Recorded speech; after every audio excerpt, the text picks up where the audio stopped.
Olá amigos, nós estamos aqui para mais um vídeo semanal nesta nossa série sobre o mundo espiritual. Eu venho falando já há vários vídeos sobre esse tema e ele é um tema muito importante, especialmente para nós que vivemos aqui no Rio Grande do Sul e enfrentamos um mundo espiritual caracteristicamente diferente do resto do nosso país. Mas essa semana um irmão que estava comigo, ele estava preocupado, queria em certo ponto me contradizer, porque ele viu os meus vídeos, ele sempre assiste os meus vídeos, e ele se lembrou do versículo de Números, capítulo 23, versículo 23, porque contra Jacó não vale encantamento, nem adivinhação contra Israel. Eu acho esse texto é interessante, não é? Porque é uma promessa de Deus de que as coisas do mal não nos pegam. Não nos pegam. É aquilo que a gente dizia, macumba pega? Bem, existe uma diferença entre pecado, tá?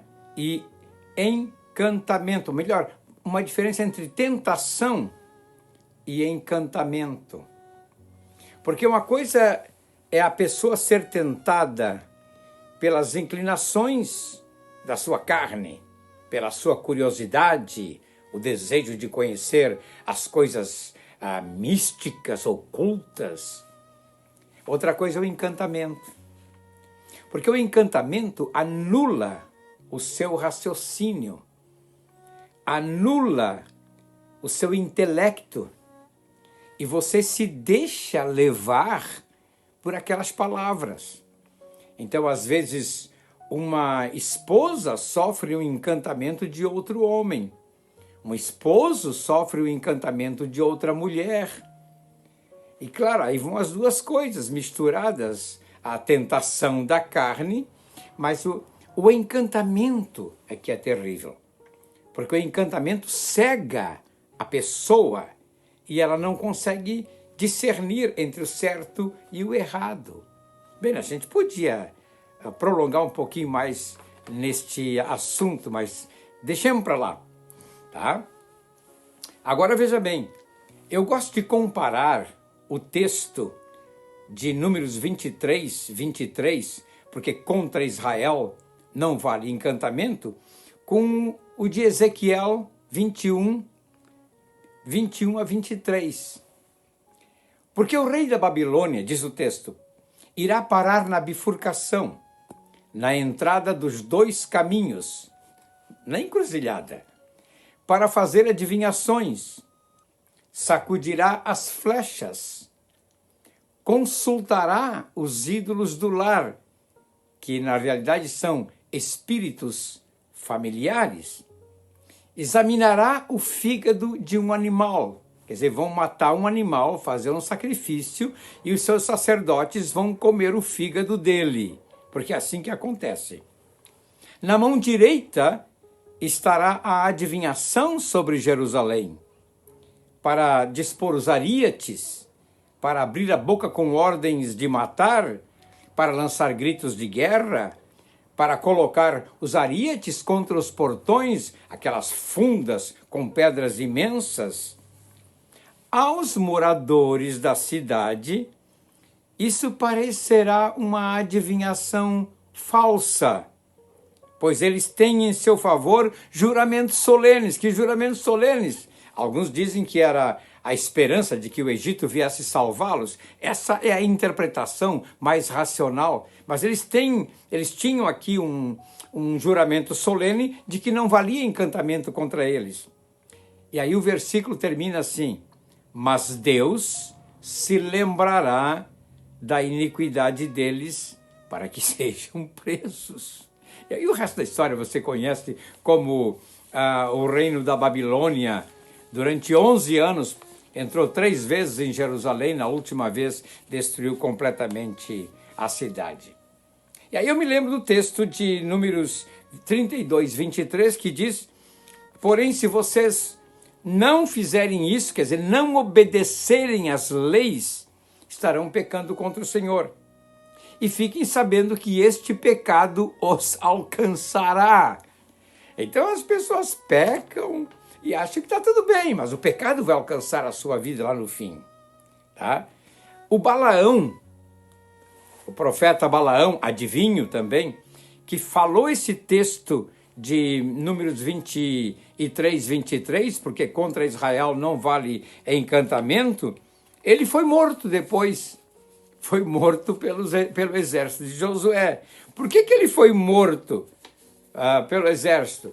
Porque, veja bem, Balaão usou de uma estratégia. Aqui está cheio de textos bíblicos sobre isso. O texto de Apocalipse é mais forte ainda, né? Porque o de Apocalipse diz assim, ó: tenho, porém, contra você algumas coisas. Tá? Estão aí em seu meio os que sustentam a doutrina de Balaão, o qual ensinava Balaque a armar ciladas diante dos filhos de Israel para que comessem coisas sacrificadas aos ídolos e praticassem iniquidade. Então, veja bem, quando Balaão é convidado a segunda vez, porque na primeira vez ele foi orar a Deus, Deus disse: não vá com esses homens, porque este povo é um povo abençoado e não pode ser amaldiçoado. Mas quando vem a segunda vez que Balaão vê aquele monte de príncipes com camelos cheios de joias, riquezas, ele vai orar a Deus de novo, tá? Ele vai orar a Deus de novo. Mas ele já tinha orado antes, só que agora a segunda vez, os seus olhos se fixaram naquela riqueza. E aí ele usa de uma estratégia. Quando ele vai profetizar naqueles montes, são 7 montes, em cada um deles, Deus coloca palavras de bênçãos na boca do profeta e ele não pôde amaldiçoar. Diz o texto que ele foi para sua casa e Balaque foi para dele, só que não foi bem assim.